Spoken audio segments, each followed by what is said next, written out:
Bem-vindos a mais um episódio do Palavra de Honra.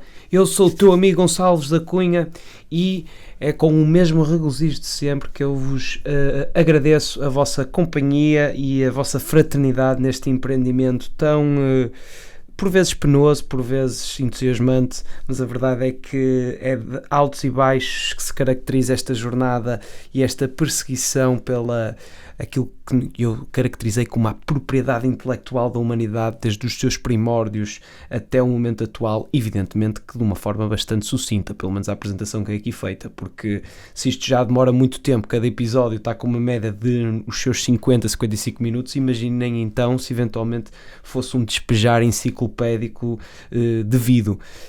Então aí seguramente que eu não iria ficar desidratado só de o tentar, só nas primeiras 2 horas seguramente de exercício ininterrupto nesta análise. E a verdade é que isto serve, esta ressalva serve precisamente para elogiar o acompanhamento que tenho sentido e também fazer uma espécie de ponto de situação relativamente a este empreendimento ou a este investimento. Estamos num momento considerável na história, um momento em que realmente podemos ver o que já está para trás. Já temos coisas para trás de nós, não é? Estamos no episódio 26, tendo em conta que esta segunda temporada se iniciou no episódio 13. Já falámos sobre os pré-socráticos, sobre Sócrates, sobre a influência aristotélica e a platónica, já fizemos alguns paralelismos com a filosofia oriental e concluímos mais recentemente o segmento sobre o período helenista. Ora bem, eu agora estou a concentrar mesmo as minhas leituras com base neste período, que é o período que sucedeu o período helenístico, e aqui eu vou caracterizar este período como a Antiguidade Clássica. Ora, a Antiguidade Clássica é aquilo que pode ser intervalado pelo tempo e pela ascendência do cristianismo, ou seja, em um intervalo entre a ascendência do cristianismo e a queda ou o declínio do Império Romano. Ainda é um espaço temporal devidamente significativo e que ficou seguramente marcado por também algumas grandes inovações, não é necessariamente por grandes inovações filosóficas, e nós já vamos explorar isto tudo devidamente. É mais por o exercício aqui é outro. O exercício aqui foi tentar conciliar aquilo que já estava para trás, nomeadamente a propriedade da filosofia grega, mais concretamente Aristóteles e Platão, ou seja, os éticos que nós abordámos nestas 4 escolas de pensamento do período helenístico, como o estoicismo, o epicurismo, o ceticismo, o cinismo, não foram tão preponderantes para este esforço conciliador que se tentou fazer de aproximar a religião e esta ascendência do cristianismo e estes monismos e estas religiões monoteístas também, como o judaísmo. Foi mais o exercício de conciliar os mecanismos filosóficos dessa propriedade grega, que depois também se assenhorou um pouco do aspecto cultural dos romanos, com a justificação teológica ou religiosa. É mais isto que marcou este intervalo de tempo que nós vamos ver. E vamos falar detalhadamente sobre todos os grandes pensadores desta altura que conseguiram realmente fundamentar. Mas também posso já preambular e adiantar isto, para teres uma consciência do que é que caracterizou estes momentos. Até 1000, e quando aqui 1000 claramente é 1000 depois de Cristo. A teologia era a ciência da altura, por assim dizer. Isto é o que caracteriza devidamente este esforço conciliatório, por assim dizer, da filosofia grega à religião. Quase não havia grande diferença. E nós vamos falar de grandes pensadores como Santo Agostinho, que realizou a sua obra da cidade de Deus e da cidade dos homens, a influência que isto teve até na própria criação de várias intérpretes, por assim dizer, do cristianismo, como o Francisco de Assis, que inspirou o movimento franciscano, os dominicanos, que inspirou o movimento os dominicanos que foi inspirado por Domingos Gusmão e os beneditinos, através de São Bento.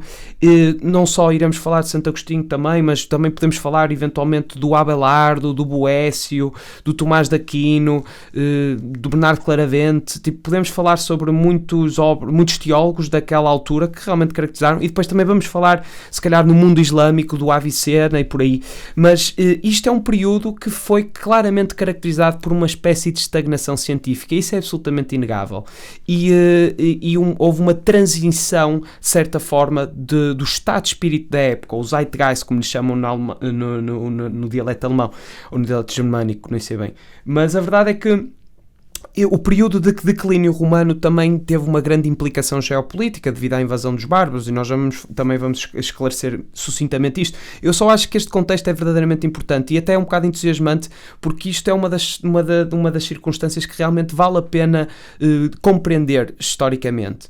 E se tu não tens muito conhecimento, eu também não o tinha, e este podcast até foi uma oportunidade para eu poder aprofundar bem este período transitório.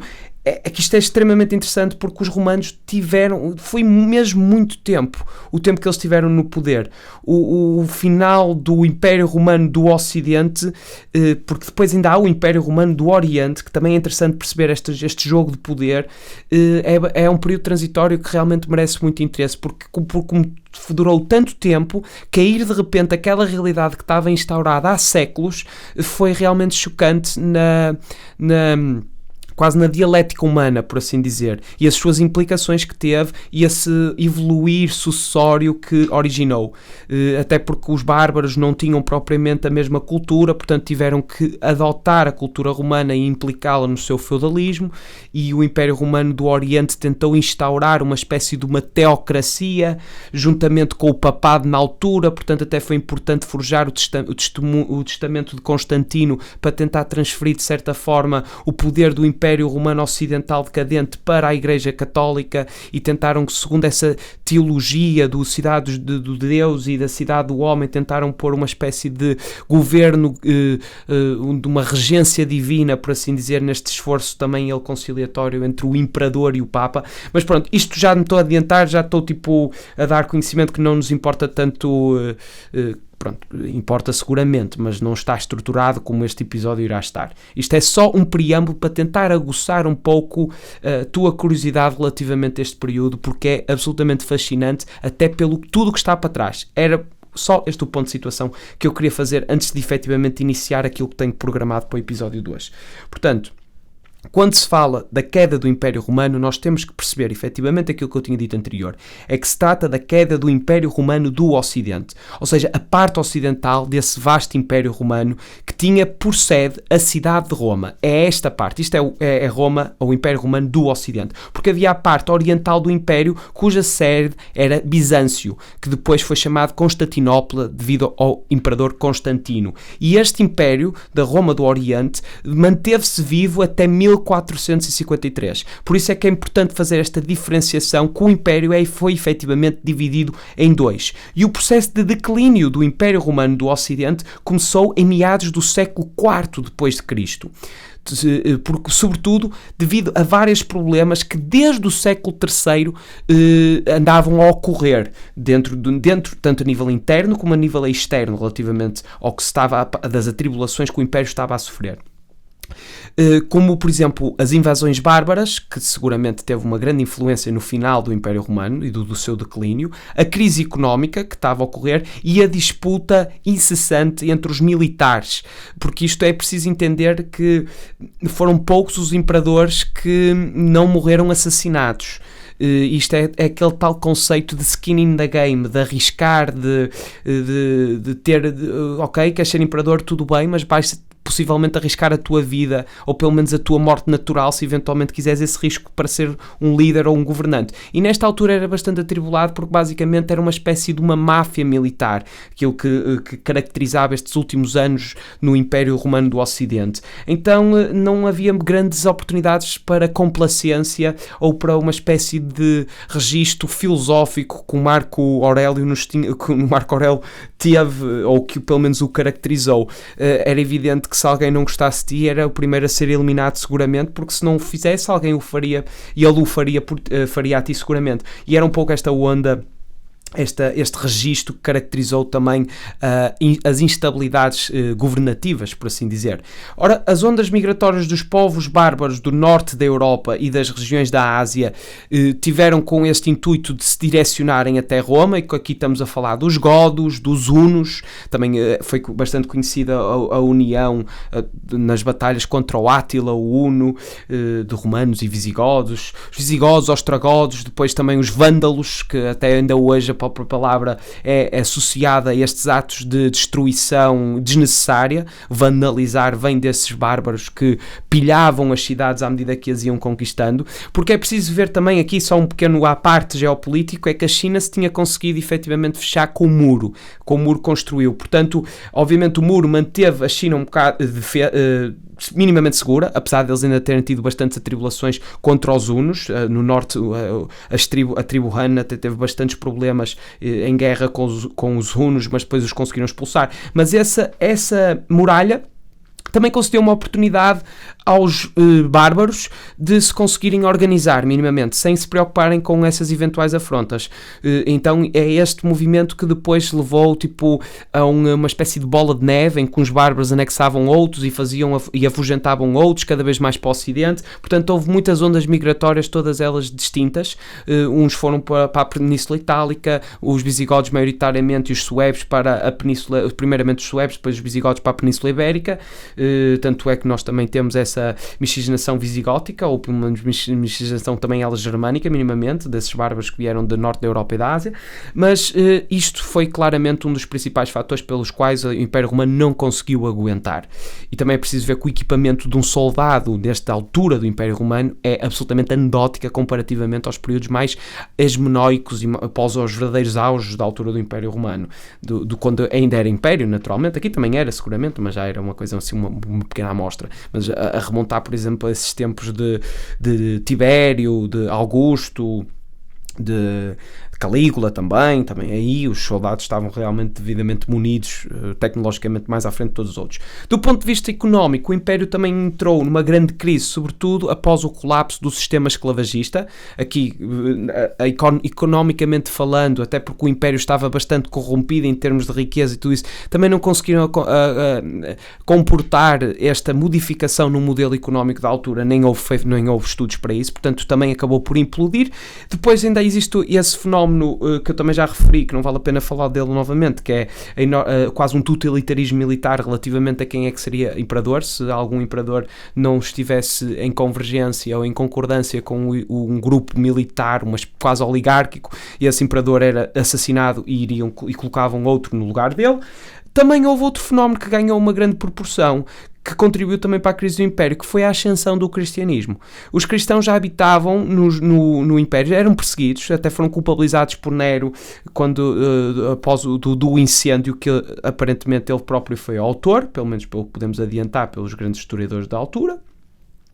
E depois até Constantino, isto disse que ele teve uma visão, que um anjo lhe disse: usa este símbolo, que era o símbolo da cruz, e vencerás a guerra, e ele forçou todo o seu exército a pôr esse símbolo da cruz nos seus escudos e ganhou a guerra. Então ele tornou, isto é o que se diz pelo menos, e Constantino tornou a religião cristã como a religião oficial do Império Romano, tendo ele próprio se convertido. Por isso é que ele ainda é uma figura idolatrada pelos próprios cristãos. Ora, isto também contribuiu de certa forma um bocado para a crise em si, porque, como podem imaginar, era um período de transição religioso, é sempre um período que vai condicionar a nível de estabilidades, naturalmente, porque de um lado teriam o paganismo e os seus feriados, e depois do outro lado tinham esta religião cristã completamente recente, completamente nova. Ainda se tentou transferir um pouco os feriados pagãos para os feriados religiosos e fazer-se aqui uma apropriação de retóricas entre as duas, não é? Tendo em conta o Natal, por exemplo, é a recriação de um feriado pagão chamado Saturnália e muitas outras coisas, evidentemente, mas isto também condicionou tremendamente. E os próprios cristãos não se importaram quando o Império teve então o seu declínio e a sua pilhagem pelos bárbaros. Tanto é que depois daquela corrupção, aquela riqueza, aquela opulência toda que caracterizava o Império, os cristãos naturalmente que se viviam confortavelmente, e muitos morreram também em guerras contra os bárbaros, mas evidentemente que eles prefeririam uma vida de austeridade, uma vida de castidade. Tanto é que depois no declínio do Império Romano Ocidental vêm logo aquelas 3 grandes correntes, nomeadamente os franciscanos de Francisco de Assis, os dominicanos de Domingos Gusmão, aliás, acho que já disse isto até neste episódio, e os beneditinos, que são precisamente foram mosteiros, por assim dizer, ou ordens de pensamento, teólogos na altura que viviam nessas condições até bastante deploráveis para a vida. Portanto, isto foi um oposto antagónico, não é? Aliás, isto é a redundância, foi um antagonismo daquilo que caracterizava o Império Romano e, de certa forma, eles eram completamente uma antítese daquilo que os romanos gostavam, não é? Os romanos gostavam de fama, reputação, gostavam de dinheiro e materialismos, consumo. Os cristãos achavam que isso era altamente antagónico. Apesar de depois houve outro processo de teologia que conseguiu legitimar, de certa forma, o enriquecimento da Igreja, na ideia de tentar precipitar a idade do Espírito Santo. Mas isso é outra conversa. Mas foi aí ou seja, também houve uma espécie de um precedente intelectual aberto para tentar justificar o facto de que a Igreja poderia concentrar assim em si o dinheiro para conseguir fazer a redenção do pecado capital da avareza. Mas isto são outra conversa, evidentemente. Isto é bem mais tardia. Naquele momento sequente ao declínio do Império Romano do Ocidente, foi que os cristãos não se pareceram importar muito, simplesmente gostaram da aplicação da austeridade, porque segundo Santo Agostinho havia a cidade de Deus e a cidade do homem, portanto eles sabiam distinguir bem o que é terreno e o que é divino, portanto eles em vida simplesmente atormentavam o corpo e as suas condições para conseguirem a emancipação e a salvação final. Portanto, isto foram, de certa forma, sucinta e já com algum pormenor também, não é? Porque estas coisas são muito difíceis de sintetizar, evidentemente, porque existe uma grande complexidade e eu não quero que este programa seja mais uma hipernormalização das coisas. Evidentemente que também não quero fazer isto altamente académico, mas de hipernormalizações e de normalizações e de banalidades, ou pelo menos de banalizações de realidade, já está o mundo cheio e eu não quero que este espaço também ceda, de certa forma, esta corrente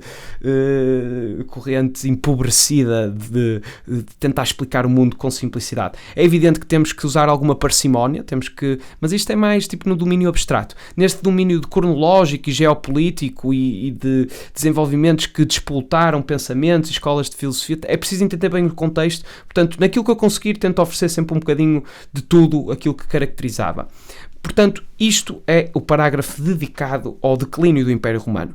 Mas, a partir do momento em que os gregos são anexados pelos romanos, e aqui estamos a dar estamos a vir atrás muito no tempo, naturalmente, mas isto é só para entender que foi este processo todo, deste intervalo da Antiguidade Clássica.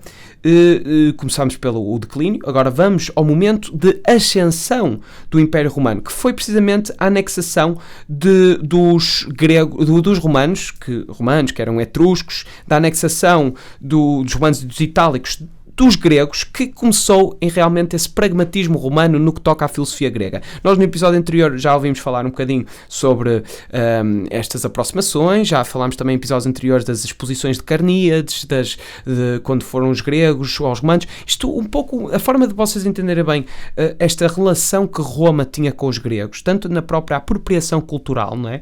É que os romanos não gostavam dos gregos, mas estavam fascinados por eles. Era um pouco como a relação que os ingleses tiveram com os franceses na Guerra dos 30 anos, que eram os ingleses insultavam o estilo de vida dos franceses, mas ao mesmo tempo tinham um certo fascínio pelas suas qualidades, pelas suas apreciações de vida, pelas suas apreciações estéticas, pela sua arte e capacidade intelectual.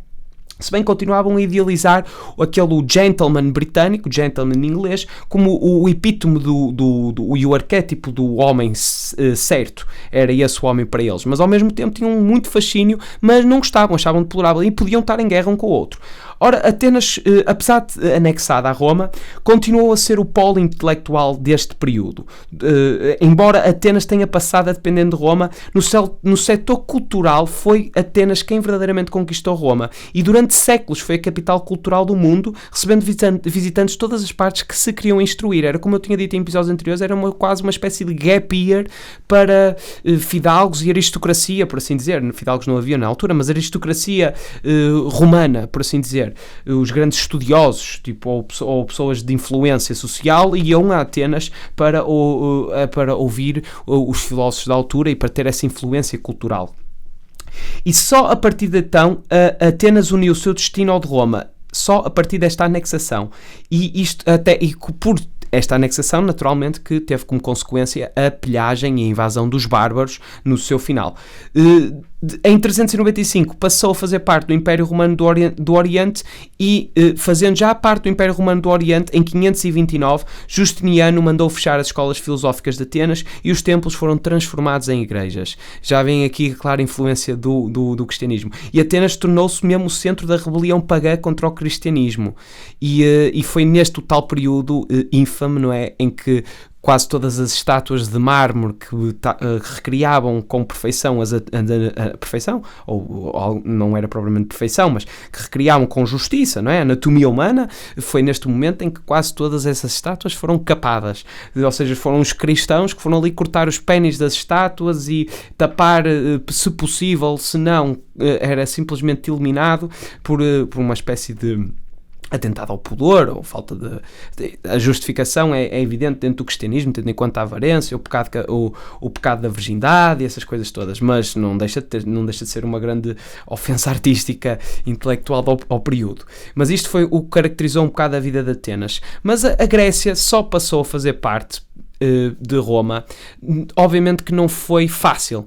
A Grécia também teve os seus problemas, naturalmente. A Grécia e Atenas, mais concretamente, que teve as guerras do Peloponeso contra Esparta, depois tiveram as invasões persas, temeram bastante pela sua segurança, então os gregos tiveram que se aliar em conjunto para combater os Xerxes. Isto até foi minimamente recriado recentemente pelos 300, não é? do rei Leonidas, que lutou com 300 homens contra Xerxes, não é? Mas os gregos também conseguiram expulsar com sucesso os persas. Tiveram sempre estas circunstâncias dos invasores, mas depois iniciou-se novas guerras na Grécia. Atenas, os outras cidades-estados tinham inveja, acabaram por destruir aquela cidade idealizada por Péricles, e depois surgiu o invasor um bocado a norte, né? Que é a Itália. E a Itália, mais concretamente Roma. E isto tudo ficou culminado numa guerra pírrica. O que foi a guerra pírrica? Aliás, se eventualmente isto é familiar, é porque hoje em dia ainda se fala sobre isto. Ainda se diz que isto foi uma vitória pírrica. Ainda existe um bocado essa expressão. Eu também não a ouvi, já não a ouço com a mesma regularidade como se era capaz de ouvir mais no passado. Mas a verdade é que uma vitória pírrica é quando o lado vencedor, mesmo que ainda tenha obtido o seu objetivo imediato, sofre tantas perdas que termina arruinado. É um pouco esta ideia de um enorme sacrifício por uma vitória que leva mesmo a uma espécie de ambiguidade para saber quem é que ganhou, quem é que não ganhou. Ora, este termo virou mesmo uma expressão porque durante a Guerra Pírrica os romanos lutaram contra o exército grego do Epiro, sob o comando do rei Pirro. Ora, o plano do rei Pirro, era vencê-los e fazer com que os italianos, sob o domínio dos romanos, passassem para o seu lado. E o Pirro esmagou as tropas romanas, mas, ao mesmo tempo, perdeu muitos dos seus comandantes e principais oficiais que havia levado para a Itália. Ora, os romanos, que apesar de terem perdido mais nessa batalha, conseguiram repor as suas baixas, mas os epirenses não. E Pirro perdeu. Ou seja, apesar de ter vencido a batalha, perdeu a guerra. Outra verdade proverbial que pode ter sido originada a partir daqui. Ou provavelmente Sun Tzu no seu Arte da Guerra. Mas a verdade é que uma guerra são várias batalhas, possivelmente. Ou pode ser só uma também. Como a de Waterloo, que fodeu Napoleão logo e o pessoal estava todo à espera que fosse uma guerra longa. Portanto, o Pirro perdeu e Roma começou-se a tornar uma potência. E foi E é daí que então vem essa expressão Vitória Pirra. Ora, é neste contexto que também houve uma enorme revolução e transformação filosófica. Depois de Atenas estar sob o jugo romano durante algum tempo, então aqui o período helenístico também começou a mudar. E neste contexto que se desvirtuou, de certa forma, aquele ceticismo que nós falámos no episódio anterior para algo mais dogmático e até saudosista. Um pouco como isto aqui, o paralelo é muito imediato com aquilo que nós falámos na altura de Confúcio, o pensador chinês. Porque também foi igual. Foi as instabilidades daqueles estados guerrilheiros, né? Todos aqueles diferentes estados que governavam partes territoriais da China. Ora, como havia essa estabilidade toda, o Confúcio que faz é uma espécie de uma moralidade saudosista, de voltar aos tempos passados para tentar estabelecer as relações e defini-las concretamente entre governador-governante, o pai, a mãe, o filho. Tenta explicar devidamente estas relações com base em tradicionalismos e características saudosistas quase de períodos antecedentes em que realmente houve prosperidades. Ora, isto é bastante semelhante com o que aconteceu aqui a nível filosófico, porque iniciou-se uma fase que ficou caracterizada por neoplatonismo. E este neoplatonismo foi antecedido pelo médio platonismo. Ora, para entendermos esta expressão, neo-novo, não é? Platonismo, Platão, isto é evidente. Mas a palavra médio encerra uma espécie de um certo preconceito em relação aos pensadores dessa época, porque aqui os pensadores, os filósofos, até alguns deles já falámos, são realmente diferentes nas suas interpretações ou nas suas apropriações platónicas, ou pelo menos do pensamento e da propriedade intelectual de Platão. Porque... ou seja, médio platonismo, porque frequentemente foi considerada como uma simples transição entre o platonismo cético do período helenístico e o neoplatonismo que se desenvolveu a partir do século III depois de Cristo, evidentemente. Portanto, ou seja, o médio platonismo é simplesmente o antecedente do neoplatonismo, porque no neoplatonismo o grande filósofo, o grande pensador foi Plótino, mas nós hoje não vamos falar de Plótino, iremos falar sim nos próximos episódios, porque foi uma personagem tremendamente importante até para os pensadores sequentes, mais da Idade das Trevas, por assim dizer, como Santo Agostinho, Tomás de Aquino e por aí. Mas também existe a posição de estudiosos e académicos, evidentemente, e historiadores, que se recusam a reconhecer a distinção entre médio platonismo e neoplatonismo, só para deixar de facto encerrada um pouco eventuais controvérsias. Mas isto foi seguramente um dos movimentos mais significativos da Antiguidade Clássica, nomeadamente o neoplatonismo, que foi, evidentemente, como o próprio tema indica, beber à fonte da teoria platónica. Ora, uma das características mais interessantes do médio platonismo é a sua interpretação da teoria das ideias. A teoria das ideias que nós já falámos, ou teoria das formas, que nós já falámos em episódios antecedentes. Que, apesar de diferir em mais de um ponto do que foi exposto por Platão nos seus diálogos, teve uma grande importância no pensamento de filósofos posteriores, como o Plótino, que nós tínhamos falado, Santo Agostinho e outros. Ou seja, foi verdadeiramente importante para conseguir conceptualizar algum tipo de harmonização com a religião, por exemplo. Estão a entender? E com o monismo, ou o monoteísmo, porque Plótino também, apesar de não ser propriamente religioso, também é mais monista na ideia do inconcebível, que depois foi ligado a justificar Deus, o uno, que o Plótino dizia. Mas nós vamos abordar isto tudo com muita calma. Ora, seja...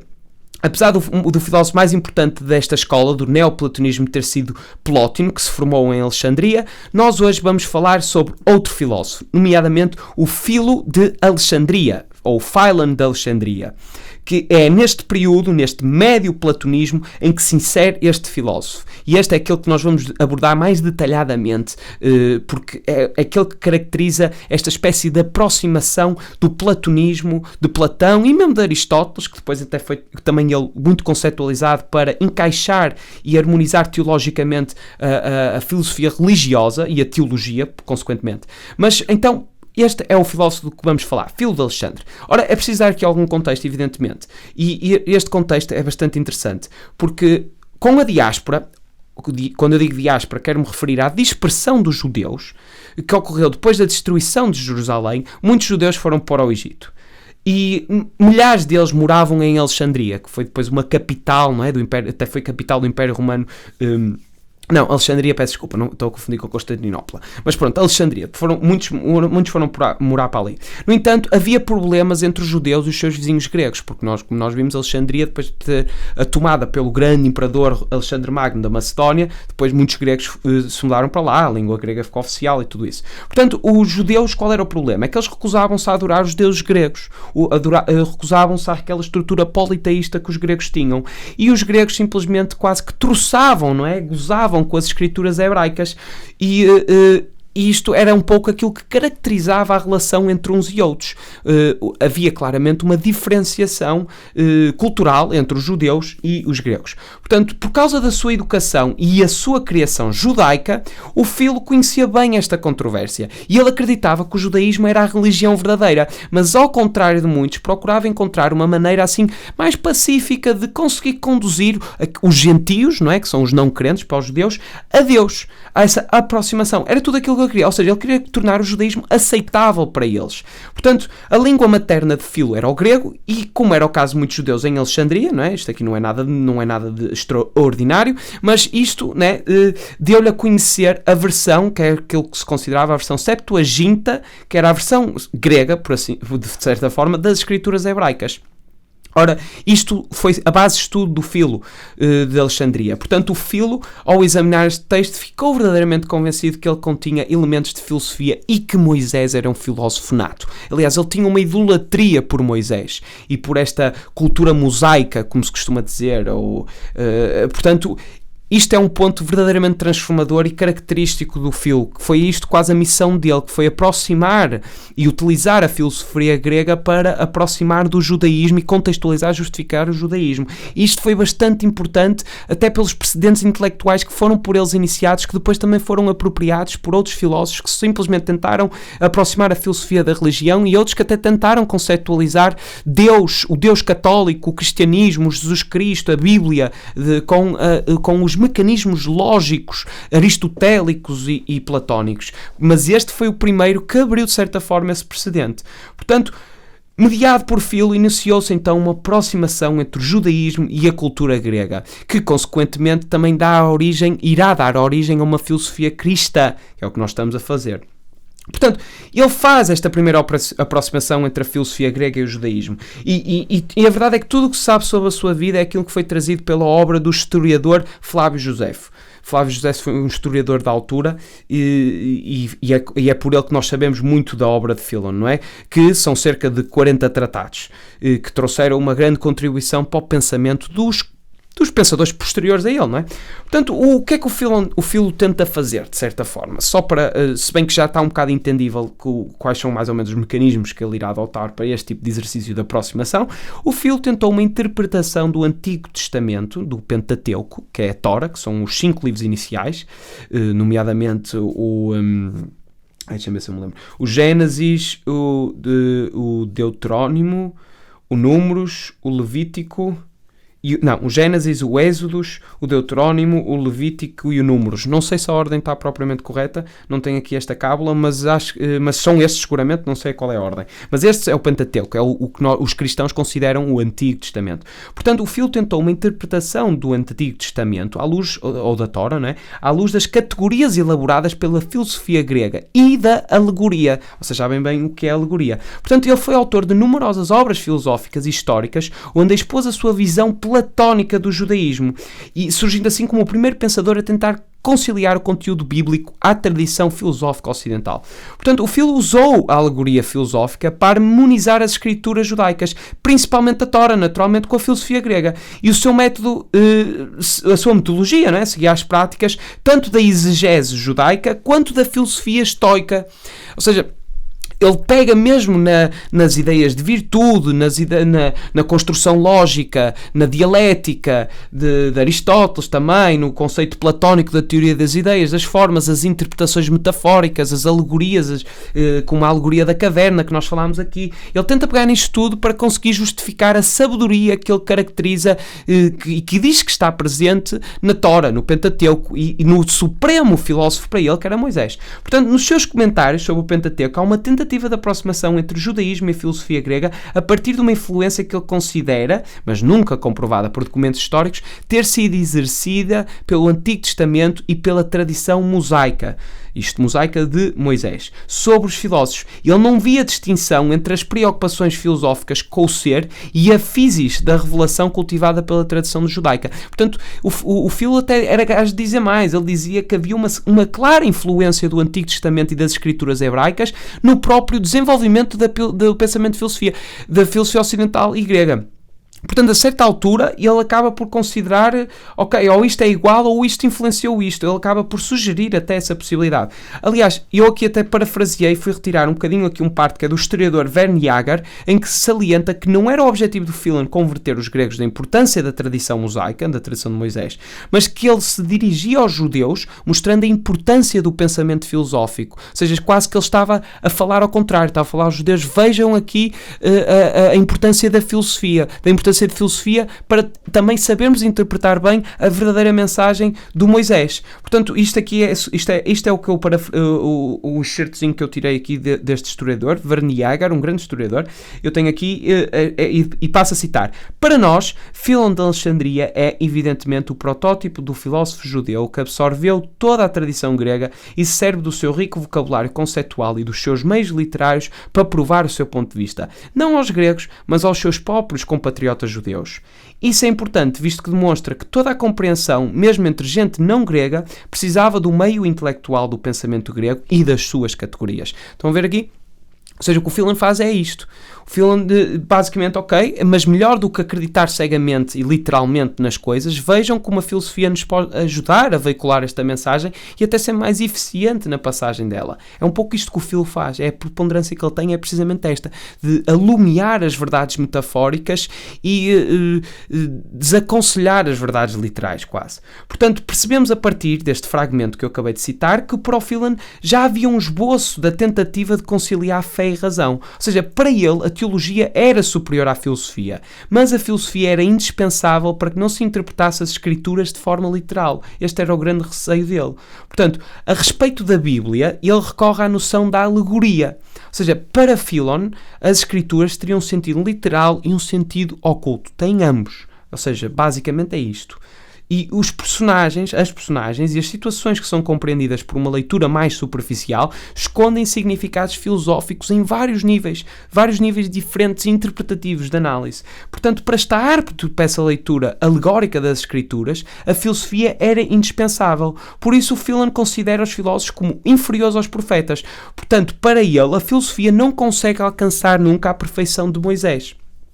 Mas este era o verdadeiro objetivo de Philon, era dar a entender as diferentes camadas que a aparente mensagem literal tinha. E depois ele desenvolve outro conceito, que é o conceito do Logos de Deus. Portanto, para Philon há uma distinção entre a atividade de filosofar e a sapiência, uma noção que ele provavelmente desenvolveu a partir do Aristóteles, a ideia de sapiência e de diferenciá-la da filosofia. Portanto, a sabedoria para ele procede do Logos divino.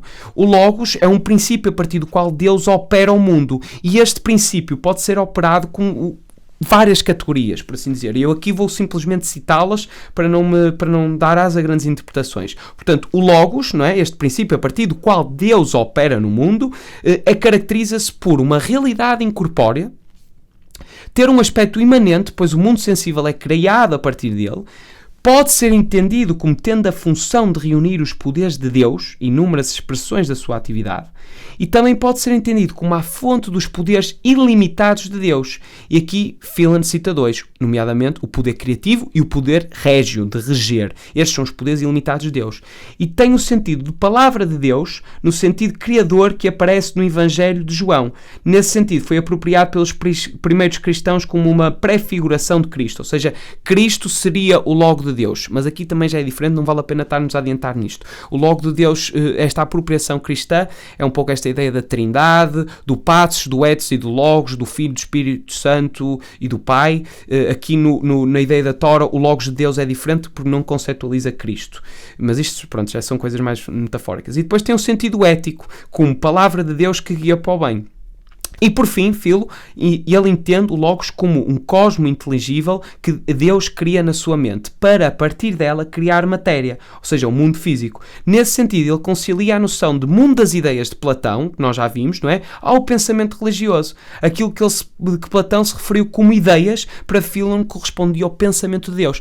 Lembram-se nós termos falado no episódio de Platão, em que Platão tinha esta ideia das ideias perfeitas, que nós só podemos tentar replicar e conceptualizar, mas que existem essas ideias que são devidamente perfeitas. Pronto, é este o pensamento que Philon pega para dizer, ok, essas ideias são perfeitas, foi Deus que as pensou.